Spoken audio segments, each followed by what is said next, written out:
welcome, Paul. Thanks for having me. Yeah, as Tui said, multi-award-winning writer, director, producer, executive producer, general overachiever, actually, from what I can see.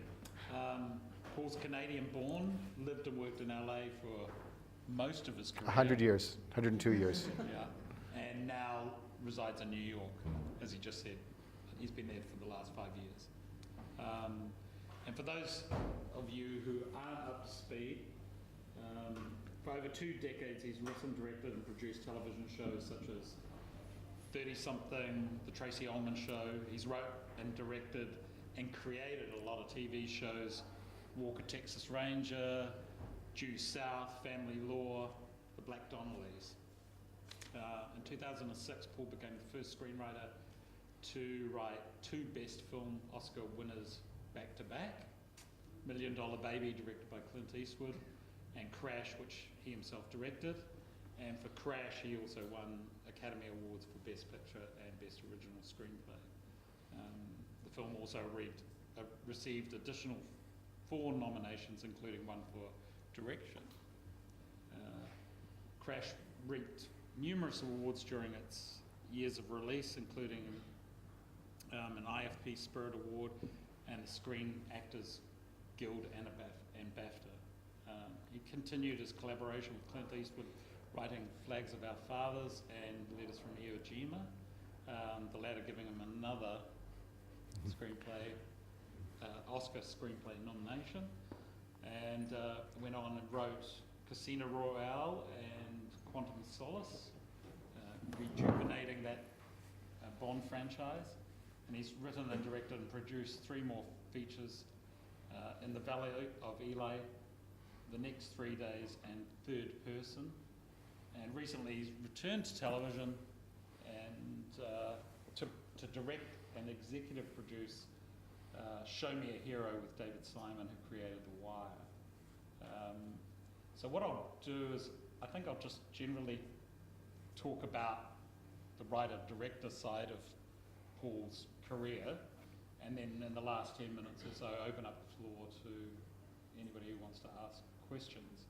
But I guess where I'll start is, when you look at your IMDb profile, I think that's like 3 people's careers all jammed into one, including all the other things that you've done. And it looks like, you started in your 20s and one great thing led to another, and it was all these stepping stones up a ladder of success to the Academy Awards and beyond, right? So, but that can't be true. No, it's exactly. There must have been setbacks and challenges. No, it was exactly true. Just a constant rise. Just one flowery day after another. Lovely bucolic life. It was. I moved to Los Angeles from Canada when I was, I guess, 22, and I knew nobody, and I wasn't in the business. I mean, I knew no one in the business. I knew no one in Los Angeles. And was married and had a child right away, and was working as a furniture mover, and then coming home and writing at night. I'd work for 8-10 hours lifting pianos and dinette sets up 4 or 5 flights of stairs, and then come home after 8 or 10 days, 10 hours of work, and then write. And write and write and write. I did that for 4 years before I finally got a break and sold a script to television, freelance script, and then was lucky enough to sell another after that, and another, and did freelance work for a couple of years until I got on staff on one of Norman Lear's comedies, Different Strokes, and which was great fun. But all my friends at the time were the young writers, and they were always doing Cheers and Barney Miller and all these classy shows, and I was doing Different Strokes. So, but I was very happy to be working, just very happy to be working, and went from there to several other of his television shows, and then went off and I got fired from my first job as an executive producer on Facts of Life. I lasted exactly 2 episodes, and was fired, rightfully so. Because I just didn't know how to deal with the politics of television. I had no idea. And when you have network executives coming to you and giving you conflicting notes, and I'm silly enough to point out the fact that they were conflicting. I didn't last long. So I asked them, rather than they had a contract for that year, but rather than to pay me off, put me on another show and sort of step me down again, and I did, and I worked for some other wonderful producers there, and then went off to do a drama, 30-something, with Marshall Herskovitz and Ed Zwick, who were wonderful filmmakers. And they were kind enough to let me write on their drama show, even though I'd never written drama before. I'd written many spec screenplays up to that point, but they were all pretty awful. Not as bad as the plays that I started out writing. Those were damn awful. But for some reason they saw something in me, and it allowed me to come on as sort of their right hand and write and produce that show. And that I got a couple of Emmys out of that, which was lovely, and that sort of helped me nudge my way into start creating my own TV series, and that was good, I did. But generally, the less I had to do with a television show, the more successful it was. I remember because the most long-running show I've ever done was Walker, Texas Ranger, and I worked exactly 2 weeks on that. I wrote the pilot, rewrote the pilot, did 2 weeks' work, and went off to do a film, and then that thing ran for 2 years. And so, but I did. It was great motivation, because, I mean, it was a very successful show.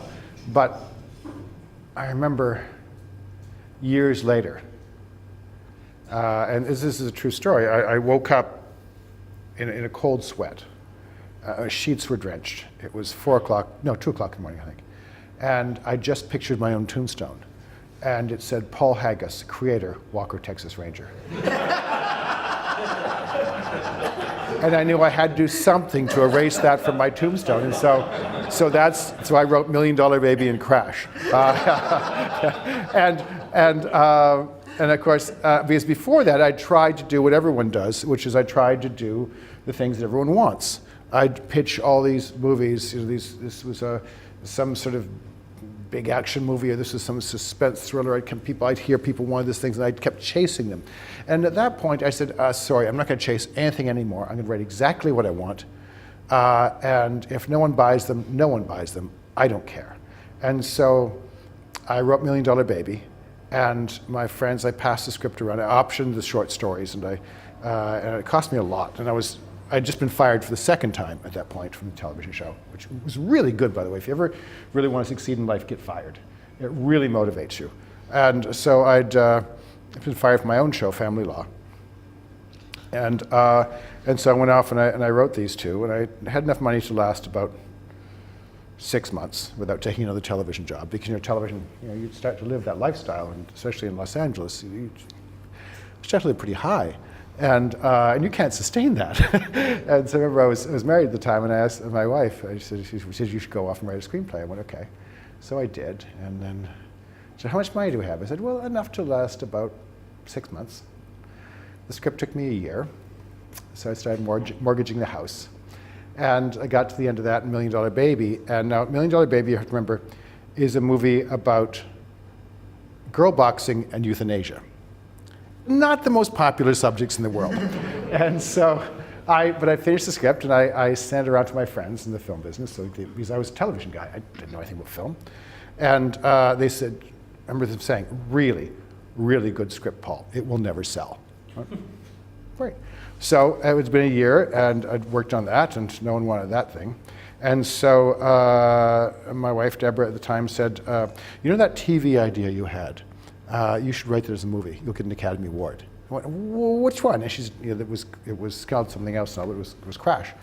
I went, well, okay. So I had this story all beat out from tried to sell it as a television show, and nobody wanted it, because they all wanted law shows and doctor shows, and my more inventive stuff just never went. And or like Easy Streets lasted a week, which is probably my best television show.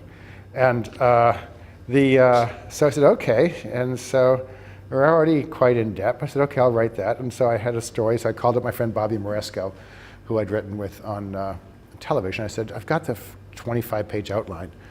Do you want to read it? And maybe we should do it together, because I'm bored of sitting in my room alone. And he said, sure. He read it, and he says, not a movie, Paul. I went, yeah, but I think it could be.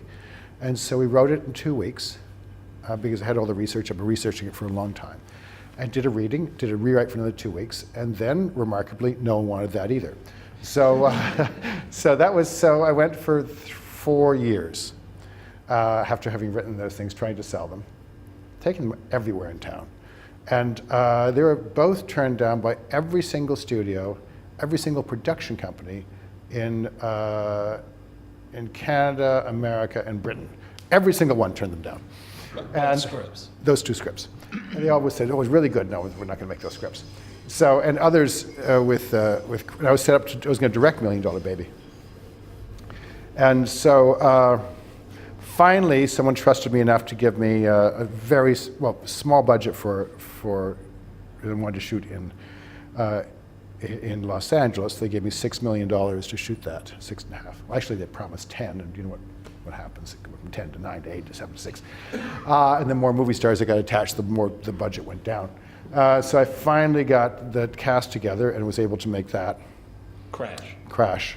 And while I was shooting that, I got Hilary Swank and Morgan Freeman somehow to read and accept doing $1 Million Baby. And my producing partner wanted, there's some love, he's a lovely man. But he kept saying, how about, Nicole Kidman? And what Nicole Kidman is a wonderful actress. She's this big. I don't believe her as a boxer. Or how about, this person or that person? I don't believe them as boxers, I'm sorry. And he said, who do you want? I said, I want Hilary Swank. And he went, oh, no, can't use her. She's not box office. Okay. Well, so I started directing Crash. I was 2 weeks into that. My producing partner came to me and said, well, what do you think about Clint Eastwood? I think he's brilliant, I said. And do you think he'd want to play the role? He said, yeah. I said, he's going to want to direct. He said, no. So I sent it to Clint, and Clint said, it's great, can I direct? And since I owned the rights, he brought it back to me, and I said, let him find his own fucking script. Thank you very much. At which point my agents descended on me. He said, Paul, stop. If Clint Eastwood directs your script, it'll make your career. Oh, shit. Terrible decision, awful decision. I agonized for that over Christmas, and I remembered Unforgiven is one of my favorite films of all time. I went, he'll do a great job. And so it's just my ego. So I said, yes, please. I'd be honored to have him direct that. So that film came out before Crash, even though he shot it afterwards because he had a studio and I didn't. So those 2 films came out back to back, and I was lucky enough to get the Oscar nominations with both those, and that sort of did it for me. So the advice that I give now to young filmmakers and to young actors and people, and they come to me, what should I do as a young actor? I say, as soon as possible, win a couple of Academy Awards. It really helps with the career. And that's what I stick to. It really helped mine, so that's what you should do. Yes. Of course, that was the beginning of a beautiful collaboration, wasn't it? It's great. We got to do 3 pictures together, $1 Million Baby and the 2 Iwo Jima films. And he's such a wonderful, gracious man. So, were they even on the cards? Had you written them at that point? No, I was in the middle of doing, post-production on Crash, and Clint, like amazing, I can still call him Clint. Come on in. And Clint Eastwood called me, well, I never spoken to him before, and he said, he'd want me to consider doing this the script. He said, what are you doing? Now, I'm very busy. I'm in post. I'm working night and day. So I say, nothing, because you always have to lie. And so he said, great, would you consider the script? And we're adapting this book. And he said, I'm working on this book with my partner, Stephen, and I'll send it. I have to ask him first, and I'll send it. So I called my agents and says, does Clint Eastwood have a partner named Stephen? And nobody knew. So they went running around. A week later, he calls back, and he said, well, I talked to Stephen. I showed him your script. He likes it, so $1 Million Baby. So yes, let's do that. And I said, that's great. Stephen who? He said, Spielberg. I went, oh, great. No, it's not. I don't have to deal with one icon. I have to deal with 2. And so they sent me the book for Flags of Our Fathers, this beautiful, big book, huge, massive, sprawling book. And I read it, and it's impossible to make this into a movie. It's just way too big. So I call him up, and I said, it's great, Clint, but there's no way I can make this into a film. He said, well, let's meet with Stephen, and we'll see, Stephen. So I'm going to go to the meeting with them. And so I said, "I'll come meet you at the studio." He says, "No." He says, "No, I'll pick you up." So Clint Eastwood drives over to my house in his pickup truck and drives me to the studio. Now, I can't get my assistant to drive me to the corner to get cigarettes, but Clint Eastwood's driving me across the other side. So anyway, so he'd go over there, and I meet with him, and I'm smart enough to bring a tape recorder, because I know I'm not going to get this job, but I want to record the fact that I was in this meeting. So because when my career ends someday, my son or whatever could listen, would, "Oh, he was almost somebody." And so I asked them if they mind recording a meeting, and they go, "Fine, sure," which is great. Because for the first half hour of this meeting, I keep my mouth shut. And Clint Eastwood talks about the first time he met Orson Welles. And Steven Spielberg talks about the first time he met Fellini. I'm going, "Guys, never get to me. Just keep talking." Unfortunately, they finally turn it to me and ask me, "What do you think about this?" Steven says, "What do you think about this book?" And I say, and this is always my downfall. So I say, it's a wonderful book. I have about a 10% chance of making it into a movie. And he goes, "Oh, okay." So we talk about it for half an hour. They talk about the book. And after 45 minutes, so Steven turns to me again and goes, "So," Steven, who I'm calling Mr. Spielberg at the time, and he's just getting really annoyed, and turns to me and goes, "So what do you think now?" I said, "Well, now I have an 11% chance." And so we leave, and I don't know this, but Spielberg's on the phone to Eastwood almost before he left, going, "Who the hell is this guy? 11% chance? Why?" And Clint goes, "It'll be fine." So I'm in the car with Clint, drives me back home, and he says, "Well, what do you think?" I said, "You're a fool to hire me to do this. Absolutely a fool, but if you really, really, really, really, really want me to do it, I will." And he goes, "Okay." And that's it. I couldn't talk him out of it. So I called Bobby, I called my friends, I got everybody to read this book, and I was trying to get help. I called my daughter, Alyssa, and we're reading it.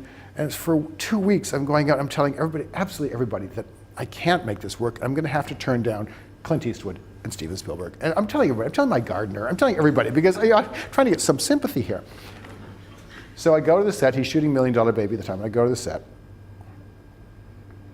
and to tell him that there's no way that I can make this work. So I do. He set up, so he says, "How's it go?" I said, "There's absolutely no way I can make this work." And he said, "You will." And he leaves me. He won't let me quit. Bugger won't let me quit. So after about 3 weeks of this, I finally get a great idea about how to make that big story work and how to connect all the 5 different timelines and tell them and connect them all through emotional moments. And I went, "Wow, that'll work." So I went back and I said, "I can make it work." He goes, "I told you." And then in the middle of writing that, he calls me and says, "I'm thinking of doing the other side of that movie too, from the Japanese perspective. What do you think?" I said, "I'm already writing one goddamn impossible project. What are you talking about?" And so I said, I'll find a Japanese writer. Maybe I'll work on it with her." So I look around, I can't find a good Japanese writer in America. I can't find one, and my agents can't find one. And I'm going, "Come on, this got to." Well, they're all in Japan or whatever. So I finally found this young girl, Iris, who's written a couple of spec scripts, but has never written anything else, and she has talent. So I run it by Clint. He goes, "Oh, if you like her, fine with me." I said, "Okay." So I tell her the story I've developed to how to tell this, and I send her away. She comes back with her pitch on it. And I forgot that she's not Japanese, she's Japanese American. And so, because the idea of this film is that when the bad guys came over the hill, they're the Americans. The good guys are the Japanese. But she's Japanese American, so she naturally has got this bias towards America. And I go, no. Japanese, good guys in this movie. And so we had to work that through and did. And she finally, I thought, did a wonderful job with that script. And so we worked it through, and Clint was a big help in that. And yeah, so I got to work with him twice, 3 times. He's an amazing man. So quite a long journey from 4 years of sitting there writing spec scripts. Yes. At the beginning. Yes. Did you have any training, or did you just start? No. I was no. You just thought, I want to be I was a high school dropout and a drug dealer. That was what I did. And people go, "Oh yes," no, you go, "No, that's what I was." And no, I had no training at all. I just had this ridiculous belief that I could do it. Right. And it's just what we need, you need that sort of ridiculous belief, because it's a ridiculous career. Anything we do, writers, directors, actors. It's all ridiculous. There's no way to succeed. It's impossible.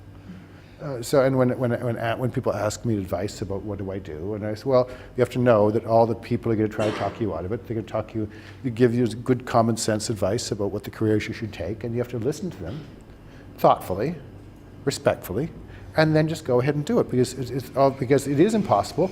Now, all you need to do is the impossible. So get ready and do it. And that's what it is. But you have to have this blind belief, but you also have to have, it's a balance of confidence and humility that you need in this job. Arrogance doesn't help you at all. Arrogance hurts you, and you see that in a lot of directors, and if you just walk on the set and they're, no, you have to be able to listen to everybody and take the best ideas from them or reject the ideas, but listen, truly listen to everybody who has a point of view. And you can do that if you are confident enough to know that you are going to make the final decision. So you're not threatened. I'm not threatened by anybody on the set. It doesn't matter what they say, because you have to be able to stand there as a director and disagree with absolutely everybody, and they'll all give you the best advice. And when you disagree, you go, "That's really good advice. Now we're going to do this," and be confident enough to do that. But the other times when somebody comes with a great idea, you have to be smart enough to take it, and that's a real balance. It's not something that most people can do. You know, they either go one way or the other, or they get really scared and they start to get angry and that.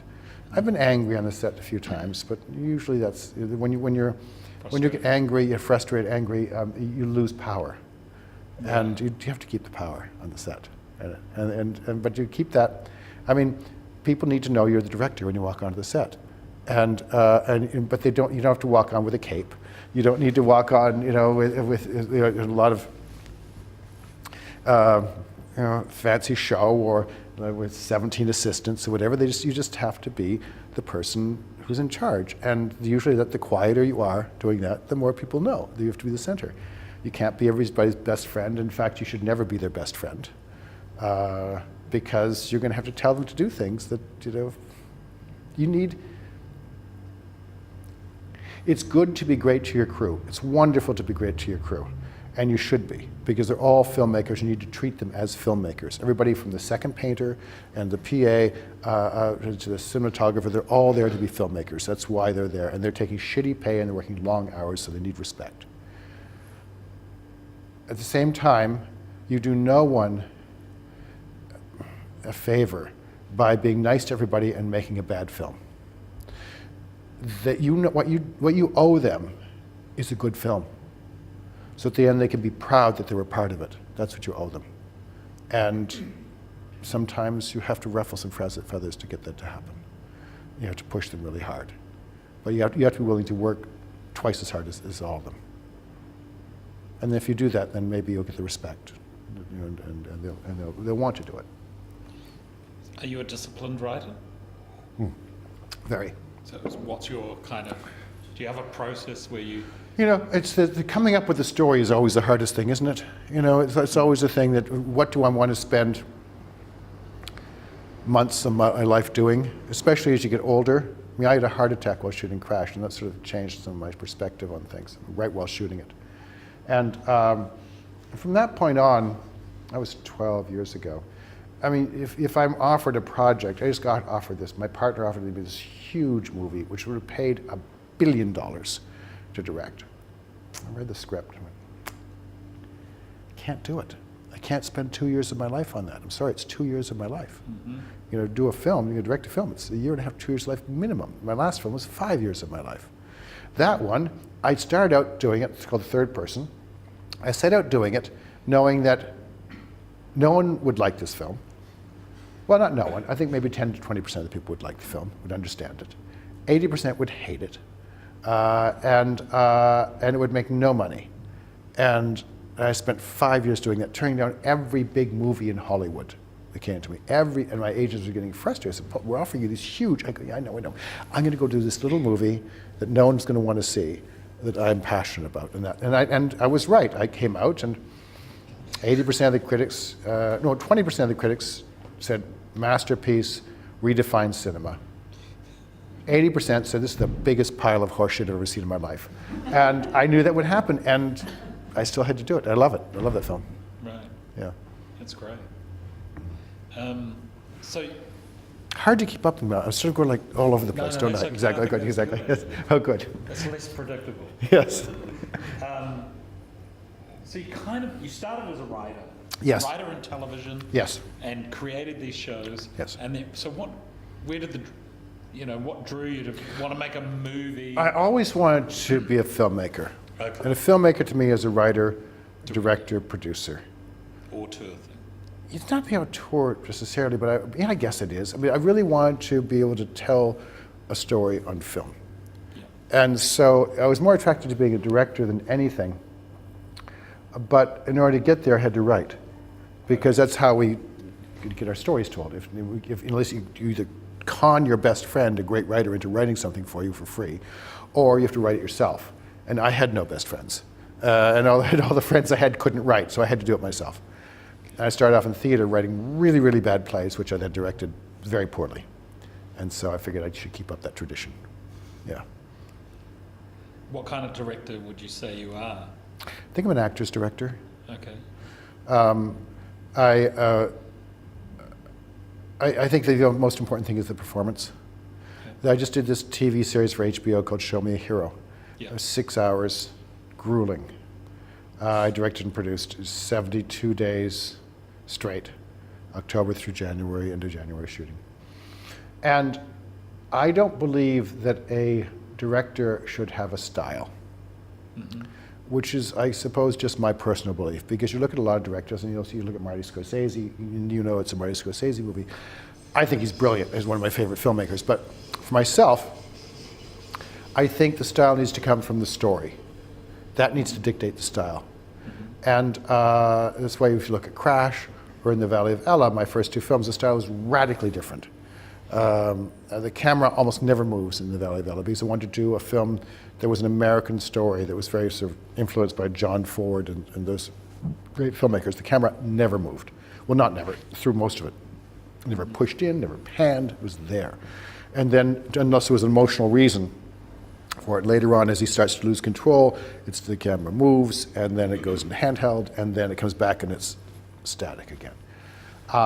So the style is dictated by the story. And so in this one, I was I had the chance to do all sorts of brilliant Steadicam shots and things like this, but I just wanted to tell a story simply, and the best way I could do that was get terrific performances out of the actors and put the camera there and let them act. And that's what I decided to do. And no one notices that the movie was directed, which is exactly what it should be. We're not there to show off. We're there to tell a good story. We're storytellers. Is this something you know when you're writing it? If you're writing it? No, I mean later on when I think about it, but not when I'm writing it. So you don't think about directing? I don't think about actors, and I don't think about directing when I'm writing. I just write a good story, or try to write a good story, struggle with that. That's my biggest struggle always, is just how to write a good story. A story I care about, a story that challenges me, and something I can write well. And those, I fail at that quite often. Do you storyboard? I do when pressed. Okay. When pressed to do it, like I'm here shooting a short film for a brand company because they want me. I've never done that, and I went, oh, okay, that sounds like fun. All these action sequences and things, and that'd be fun. And so I storyboarded that because in action you need to know, how to do it, and it's easier for your DP and the others to get the same board. But usually I like to walk into a room, right? Like with this miniseries, I walked in a room, I'd rehearsed it. I knew if I had a crane that day, I didn't know what I was going to do with that crane. Of course, I don't tell anybody that, because everyone has to think that you know exactly what you're doing all the time. I never know what I'm doing. I fake it. I just make it up in the stuff. I get inspired. I'm a very emotional director, and I go, I see what the actor's doing and go, you will be cool. We start here, we turn around here, and we shoot this way. Now, all I do... On the day. On the day, yes. What I do before that is I tell them what direction I'm shooting, so they know where to park the trucks. That's all. Yeah. Am I looking towards the windows? Am I looking out here? That's all I tell them. I'm looking that way. Unless I get inspired by the location and I'll say, okay, I'll pull back through here. But that often happens. You get there and you see a good shot. And you go, ooh, here's my master. It's there. I'm starting in. I'm getting this reflection over here. I'm going to shoot past it. And sometimes you just get inspired in the moment and during the scout, and you do that. I often get inspired by the locations and the actors, and that's how I shoot. I just have confidence enough that it'll all work out. Yeah. What about casting? Can you talk a bit about your casting? Yeah, process? I mean, I've been lucky enough to work with some brilliant actors, but I've also worked with a lot of actors who are raw, brand new, and each actor needs something different, and it's your job as the director to figure that out in the first 10 seconds and give it to them. Every actor. And that's, I think, the biggest challenge of directors. People, say, okay, I used to be terrified of what the line was and how to not to cross the line and how I was going to. I don't pay any attention to that anymore. I know it in my bones. But I was a photographer to start because that's how I trained when I was in art school for the 1 year. And so I knew, and all directors by now, we know what sort of the emotional, what a lens will do emotionally. I know what a 300 mil will do versus a 20 mil, and how you'll make you feel. And I can shoot the same close-up with both, but how will it make the audience feel? And so sometimes I want to be right up there at a 20 mil in a close-up, and sometimes I want to be back on a 300 mil, the same close-up. It's a different kind of experience. So I know that. So, and I'm not really worried about how the camera's going to move, because it's going to move the way I feel it's going to move. Again, emotionally. But actors, getting a performance from an actor, that's what terrifies most directors, because we just, that we can move objects around, we can move cameras, we can light things, but dealing with actors, my God, it's a scary thing. So I concentrate mostly on that and try to learn more and more all the time. I go to acting classes, I do a lot of things to try and learn. But I guess if someone says anything about me as a director, is that I get really good performances from my actors. And a lot of that is making them feel safe, just making them feel safe. I remember doing an audition once, years ago, and it was a television show I was doing in Canada, maybe 20 years ago. And this actress came in, and I often hire actors and actresses who do really bad auditions, because I see something, I see a quality. Right. I know that the audition process is inherently flawed. They're not there, they're trying to show you something, and whenever you try to show somebody something, you know it's going to be false, and they're nervous, and but you see a quality and you go, okay, that was shit, but I know they can do good. I often do that, which freaks producers out. I'm going to go, it'll be okay. They want to see it. It'll be okay, yeah. It'll be okay. And often if you see it in the audition, you won't get it when you shoot, because they've spent everything on that. So I do that, and what was I forgot what the question was. It's just about your casting process. Oh yeah, and then I read some, some I don't read, some I just know they're going to surprise you. I like actors who are like Olivia Wilde in my last film. She was nothing like this character. She'd never done anything like it. This was because I cast her right after she did like Cowboys and Aliens, and everyone said, "No, we need a quality actress." I said, no, she's got it. I'd worked with her in television before when she was 19. No, she can do this. And because it's a very frail, flawed, desperately egotistical woman who's punishing this man she's with, she's just hideous to him. And Olivia, if you know her, met her, is the sweetest, smartest, loveliest girl in the world. But yeah, but she has it in her. And so, when we got to rehearsals, and so we were talking about this relationship she had. And she said, oh, I've never done like this. I said, really? So dug in there. So that guy, she went, oh yeah, I was really cruel to him, wasn't I? I went, sounds like it. And just keep digging and digging until she brought that out. And she went, oh yeah. So yeah, it's just about, if the actor's already got it, leave them the fuck alone. Don't over-direct. Just let them go about it. If they haven't got it, you have to find out how to get it out of them. And you're not there just to hear yourself talk. In the beginning, I would try to talk way too much. I try to over-explain it.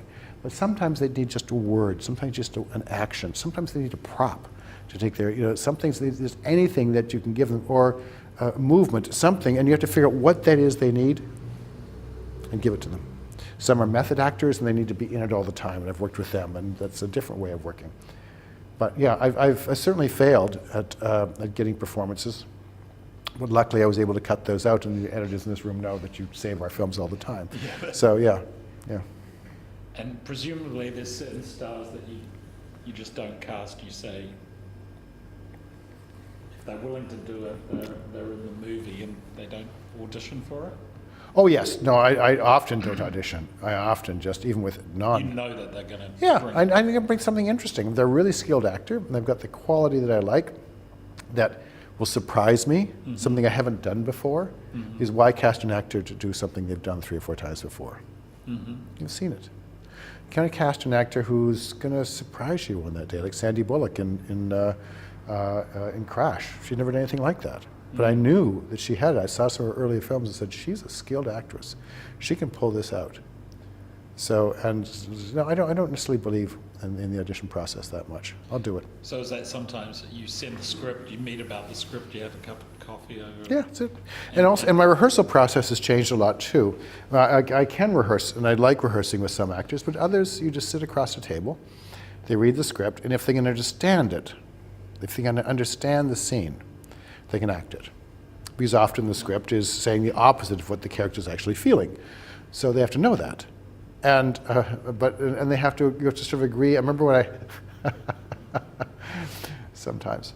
I remember sitting down with Tommy Lee Jones in the Valley of Ella. Now, Tommy Lee is a brilliant actor. Bit of a miserable son of a bitch at times, but I love him. I love him. I mean, I'm a miserable fuck myself as well, so it doesn't really matter. So I sat down with him 2 days before I start shooting. And I have the script in front of me we're going to read. I go, Tommy, what do you think of this guy? How do you want to play him? He says, I think he is stupid, and I plan to play him as such. I see my whole movie disappearing at that point. Now I have a stupid protagonist. It's like my movie's gone. So I say, Tommy, oh yeah, 2 days away from shooting. And he's the only person in the world who can play it. I mean, he's great. And so I say to him, Tommy, I don't believe he's stupid. I think he's a very smart man who's blinded by pride. And therefore the result is stupidity. He goes, play him any fucking way you want. And every day he would come to the set playing him as this stupid yokel. And every day I said, gently and gently get him smarter and smarter until like take 5 or 6 and he was like, oh my God, that's magic. And move on. And I mean, he hated it. I did so many takes, but he got an Oscar nomination. You know, so he's a brilliant actor. But in this case, he was judging the character, right, which is the #1 mistake most actors make. They distance themselves. Same as a writer. If you judge the character, if you judge the villain, you can't write him. You have to be inside that villain. You have to be inside that person in order to write them. You have to only know that what they're doing is right. The same thing as an actor. Everything they're doing has to be right. If they stand back, if they don't like the character, he didn't like the politics of this character. He didn't like so he's a smart man, and he was trying to distance himself from this character, and you can't. That becomes caricature. So I had to get him to not judge that character, to understand how he was that character. As soon as he did, he was brilliant, brilliant. Yeah, hated me for it, but brilliant. Yeah, yeah. So what about deciding who's going to shoot your film? There's so many great DPs, so many amazing ones, and I've worked with a different DP on every feature I've done, just because the ones I've loved haven't been available. Okay. And so that. Do you see films and then? Oh yeah, okay. No, I'll see who's available, and they'll send me stuff, and I look at them and I go, yeah, that'd be good. And we sit down and talk about how I want to hear from them how they see it. Yeah. Emotionally, how they want to, so they see the light, how it plays. I'll tell them, like for example, in my last film, I said, it's all short lenses. We're going to be close, and they go, okay, cool. Or I want a very, a very grainy, a very documentary feel, or a very lush feel, or long lenses, whatever. I'll just talk back and forth, and we come to an understanding. And if you get along with the guy, or the girl, then they can do it. Is that an audition process as well? Yeah, but I usually hire the first one I see. Right. Yeah, usually. I just like them. It's like actors. Why I try not to meet actors. Why I like watching videos for the supporting roles. You fall in love with them. You fall in love with every actor you're there because you desperately want. You know how hard it is, their job, and they come and you just want them to get the job. And so I'll work with them forever sometimes, and they're just, I mean, my producers will go crazy because the guy, whatever, will have be so far wrong and no talent, and yet I'll feel for them so much. I'll work with them. I'll go way over working with somebody who's like has no chance of getting this. I want them to get their shot. It's like in $1 Million Baby. You don't have to succeed, but you want to know you walked out of the room and you gave it your best shot. So I said, but that takes forever. So for now, I'd like to watch on video so I can distance myself and go, nope, next, and then bring them back in once I've seen them. Once I've seen them on video, then I want to see them in person. Right. Because often they're one-trick ponies, and they can do one thing. But also you cast for a quality. My last movie I did, there was a role, and there was an actress I knew who was a model, and she was very beautiful. But she dragged me to see an acting class that she'd done, and she was French. And she was actually quite good. I went, wow, that's amazing. Because we all judge beautiful people, that's what we do, right? And so she brought me, and so when I wrote this role, when I finished, I thought of her, and I didn't read anybody else. She came in, I knew she could do it, but she had the right quality for the part. And I could help her through the rest. And she's known as Lauren Chabanol. She did my film that year, and then she did a small role in a film with Woody Allen, and now she just did the lead in the new Transporter film. She just like blew up. And rightfully so. She has a great quality, and she's a good actress. But there's other times people come in and are just terrible in front of me, but they have the right quality, and you know they're skilled actors, and so you give them the job. And then you keep your fingers crossed. And then you just, and I've never really failed at that, but boy, you think you will. This last role, I had this woman who I just thought was she could have just exploded one way or the other. And she was very fiery. And I trusted her, and her audition was terrible. And my producers were all going, Paul, no. And I went, I think she could be great. And she was amazing in the role. But it's like being in love. You have to take a real risk. You have to go, well, okay, that's a real risk, and this could all blow up in my face, but I'm going to do it. Because if you could take the safe route, you almost always fail. Right. So I try not to be safe. So, and then with editors, do you have different editors on? No, I tried to work with the same editor. I worked with my sister, Jo Francis, and she's done all my movies in the last while after Crash, because I went back to Hayes, to Hugh rather. Hayes is my last AD, who did my first movie. He wasn't available, so my sister, who'd cut for me on television, she wanted to do it, and I said, "No, stop! You're already doing a pilot for me." And I realized how much I liked working with her. Jo is. Here's what you want from an editor.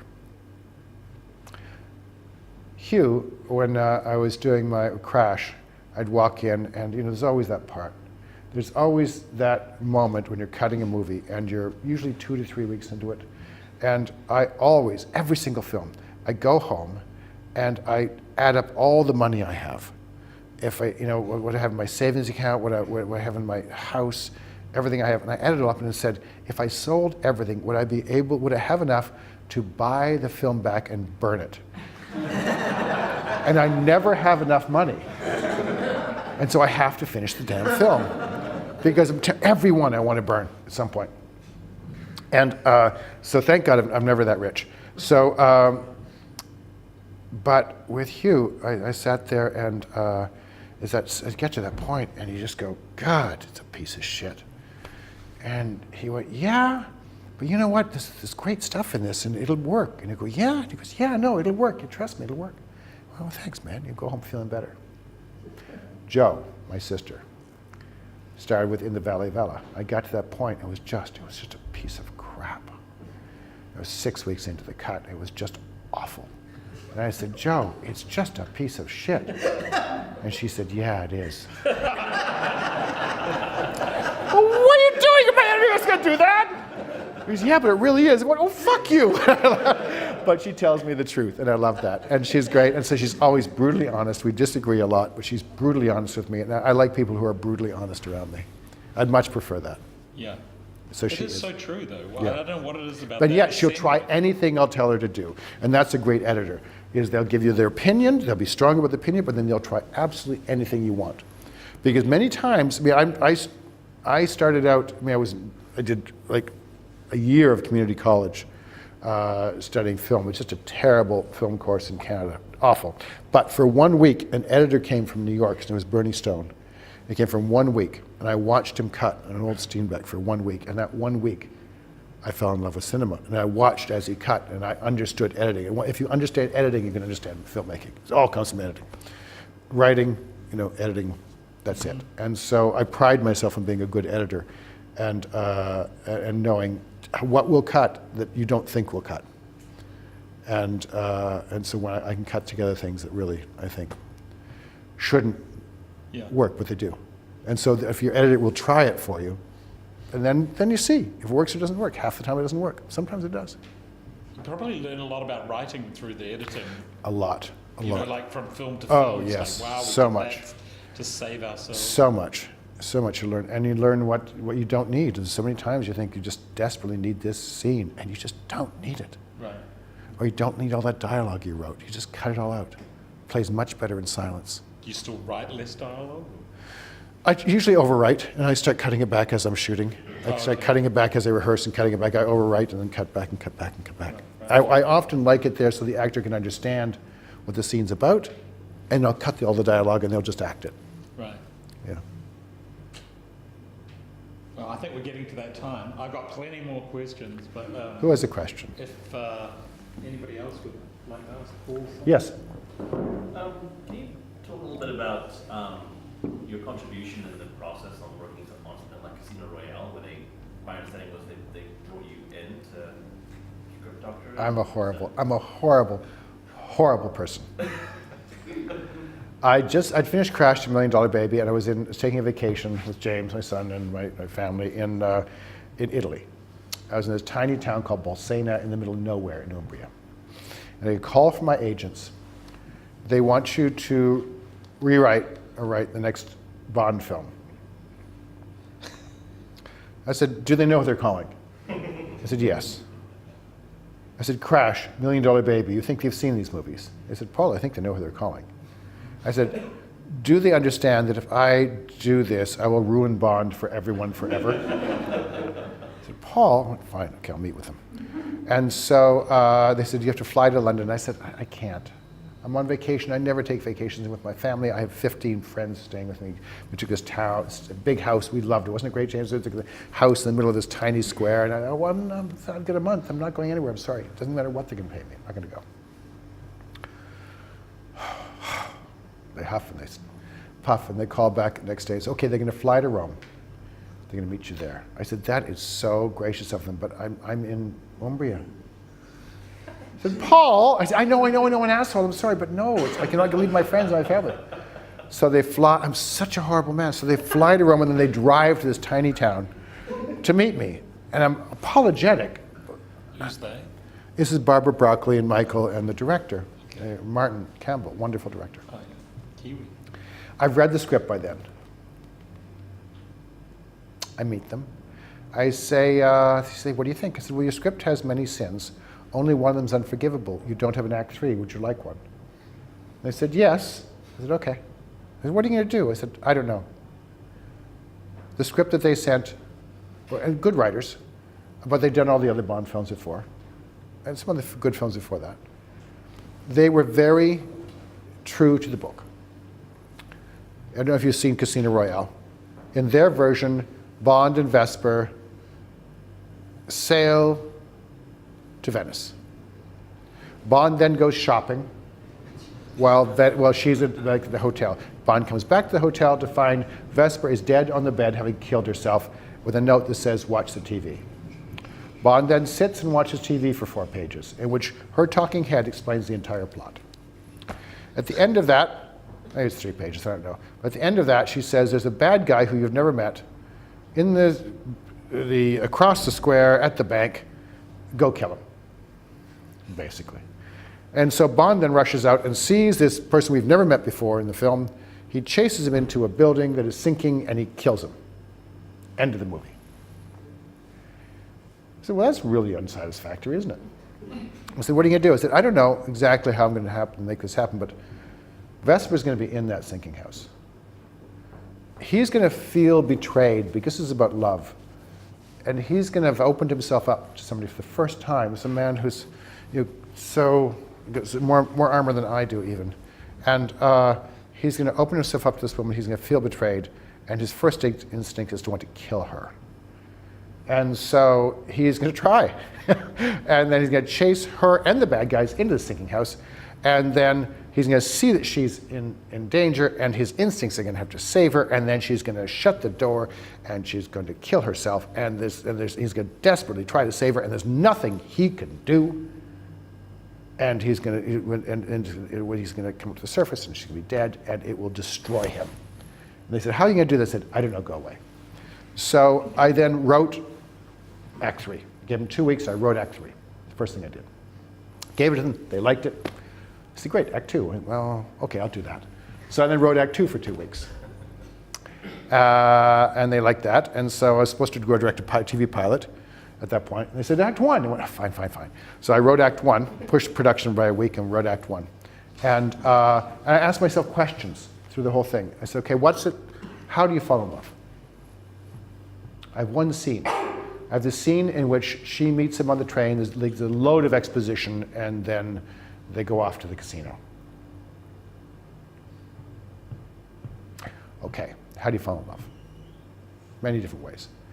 But, one way is if somebody sees you, really sees through all your armor, can get through that and surprise you, and if they see you and you see them, it's a good basis for it, right? It's hard to see who I am through all my armor and to accept that. I said, okay, so here's what's going to happen. Bond plays poker. I play poker. How do you play poker? You don't play your cards, you play the person across from you. You read that person. So he has to be really good at reading people. I am too. I have to be as a director. I have to read people. As a writer, I have to read people. So I said, okay, so he's going to be really cocky, like me. I'm a cocky son of a bitch. She's going to come in, and he's going to look her up or down, and if she's being sort of like very officious and being the boss, and he's going to look her up or down and tell her exactly who she is, from how she's standing to how she's dressed to what she's wearing to everything, to what her accent is. He's going to tell her exactly who she is, and then she's going to turn around and tell him exactly who he is. And the last line of that scene is, she asks him how his lamb is, and he says, skewered, one sympathizes. And so I just did that, and I just had so much fun. I thought this would be a terrible job. I thought I didn't know, me, Bond, please, no, I do dramas and things. And I had so much fun turning because I love the old Bond films, but turning every single conceit upside down. How do you want your martini shaken or stirred, and do I look like I give a damn? I mean, all these wonderful things, and the producers got really nervous, really nervous. But the director believed in me, and the producers really wanted to reinvent Bond, even though they were scared, because like in their script, he bought her a dress, for the night at the casino, and I got great. He got the buy the dress, and then he walks into his room, and there's a tuxedo there. He walks back in and goes, "What's this?" She goes, "It's a tuxedo." She says, "Well, I have a tuxedo." She said, "Darling, there are tuxedos, and there are tuxedos," right? And he said, "Well, how'd you know my size?" Well, I saw that when I first saw you. I sized you up when I first saw you. So they were very nervous because they said, "Well, Bond would know tuxedos." Trust me on this. Martin Campbell, loved him, wouldn't change a word in my script, not one word. Loved him. Next director, not so. He decided he wanted to rewrite me a lot. So I actually think I wrote a better script for Quantum of Solace than I did for Casino Royale. I didn't want to do it, fought against doing it, didn't want to do it again, didn't think I'd do a better job. I did, and I think I did a better script, but they decided they wanted to rewrite it, so that was their prerogative. They rewrote it, so yeah. Yes. You've worked with Clint Eastwood a lot. Yeah, lovely man. That legend. Yeah. One of the greatest, filmmakers and actors of a generation. Yeah. And you've had quite a unique experience, and $1 Million Baby is arguably, certainly one of his best films, even though he's made so many great ones. It's a great one, yes. Can you just, talk a little bit about your process writing for him? It was crazy. Clint when he read my script, $1 Million Baby, and called me, and I thought I was being put on. I thought it was someone doing a Clint Eastwood actor, really did. And I realized, no, it's actually Clint Eastwood. And one of those moments. After he asked me to write The Flags of Our Fathers, I said, well, that's very good, but now you've got $1 Million Baby, that's the first draft in front of you. Should we get together and talk about your notes? And he said, oh, my notes are, the script's good. Didn't want to change a thing. Second time, same with Letters from Iwo Jima and Flags of Our Fathers. Flags of Our Fathers, I turned to the script. He said, good. I reread it. I called him 2 weeks later and said, I need to rewrite it. He goes, why? I said, because I need to, Clint, it's not good, I gotta rewrite it. So I did, I spent another 3 weeks rewriting it, I sent it. I don't think the bugger even read it. He shot the first draft. He likes shooting the first drafts. He likes the raw edges, and he learned this before. There's something great about it being untidy. And that's why he likes shooting like 1 or 2 takes. It's untidy. It's lifelike. And I learned so much about that from him. It's just that you look for the mistakes in the scene, and you embrace that. You don't try to make everything perfect. Did you spend any time on set? I did, and then I had to leave. Even though I was producing $1 Million Baby, I felt I had to leave the set because he gives almost nothing to his actors. And that's his process. So the actors would come to me and ask me questions because they knew I knew this inside out. And it made me feel really uncomfortable because I figured they knew they had to bond with it to trust their director, so I left the set. I hated doing that. I wanted to be there. But if I stayed there, they would have never trusted their director. They would only have kept coming to me. So I felt I had to leave. Did you learn anything about directing from him? So much. Wow. First of all, he runs a very quiet set. You can hear a pin drop in his set. He makes everybody wear earwigs with their walkies, which is the best thing in the world. Because that, even though everyone wants an open walkie on the set, and they'll say why they have to have an open walkie on the set, that level of sound gets everybody agitated and gets the actors agitated. And they come to set like this. If it's a very quiet set, I mean, people are joking around a little bit, but it's very quiet, just turn the walkies off and they don't. And if you have want to have a party, go outside. If you want to have a long conversation, go outside. Work talk only here, and we're all getting along nicely. And then when the actors come to set, they feel more relaxed. It's a great thing. That one thing was huge. And he never says action and he never says cut. Really? You go ahead and start now. And then they'll do it and he goes, yeah, okay. Or often we're doing a rehearsal, they won't know that they're shooting. They'll say, well, why don't you start here, and he's like blocking the scene, and go over there and say the line over there. And then he'll turn to his operator, just go like this. And they'll roll over, and the sound boys know to do that. And they roll over, and they do rehearse it, and they come back, and he goes, he goes, that was good, moving on. He goes, what do you mean we're moving on? I said, no, we got it. And the actors will come to go, well, I want another take. And they go, why, what would you do better? They go, well, I'll do this. I don't think so. And he goes, he will give himself more takes, though. He did 8 or 9 takes on himself. And he'll do more. Yeah, he'll do more if he needs it, if he hasn't got it. But he likes the ragged aspect, and I've tried to embrace that in my filmmaking, so that everything isn't perfect. It doesn't have to be. The imperfection is life. So I've tried to learn that, because I'm a person who loves to control everything, but then sometimes the life is beaten out of it by them. So yeah, that's what I learned. Did you ever actually manage to say no to them? Did I do what, sorry? Did you ever actually manage to say no on anything? No. Never. He just always gets his way. Amazing. I remember I went to a birthday, Hilary Swank had her birthday party during the shooting of the film.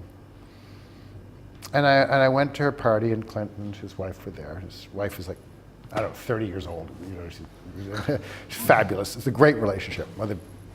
Anyways, got divorced since then, but she still loves him. But he's like 72 at the time. And I asked her, I said, he's such an amazing guy. He's so humble. And she said, yes, he works at it every day. And that's something that I learned too. People are going to blow smoke up our ass all the time. They're going to tell you what a genius you are and all this stuff. It's poison. It's poison. You have to know that you're just, you're there, you're just doing a job like everybody else. And if you believe those things, it'll destroy you. So you have to work on it. That humility, you have to work on it every day. Because in this business, especially when you start winning some Oscars and stuff, oh, please. I mean, everybody wants to kiss your ass. And you have to be able to know the difference. Just like when you're picking friends when you were a kid, you know the difference, you know? There's someone who just wants to be your friend because, you know, your mom has a cool car or something, or because they actually like you. And so that's what you have to sort of be able to tell the difference. That's one of the reasons I moved from Los Angeles to New York, because I started to feel really uncomfortable there. Everybody was kissing my ass all the time, no matter where I went. And I went back there for 4 or 5 days. It is infectious. It's fabulous. And as I got in the plane, after 5 days, I really felt like I escaped from the land of the pod people. And it wasn't that they were bad. I wanted to be in those pods. It was cool. Everyone was great. Everyone was beautiful. They were happy. They all loved me. And I have to get the hell out of here. You know, I have to get out of here because you have to be a little miserable. You know, honest to God, I'm only truly happy when I'm miserable. Yeah. You know, honest to God, yeah. It's what you have to be, because it's like if everything's so sweet and lovely all the time, you know, you can't create like that. You know? And people have to say no to you, and people have to not care who you are. And in New York, often they just don't care. They're in their own world. They're in fashion. They're in whatever. I don't know their world. They don't know mine. Or they're architects or they're magazine writers, and it's great. It's lovely. Okay, one last question. So this is a question about writing, directing, and sort of changing between them. How do you think of theme as a writer, and how do you think of it as a director? And how do you sort of... Fame as a writer? Theme. How do you work with it? Or do you? I do, yeah, I do. I mean, I ask myself questions a lot. I don't always know what the theme is when I start off. I'll come to it at some point, and once I know what it is, then I have to often go back and rewrite. I struggle with that a lot.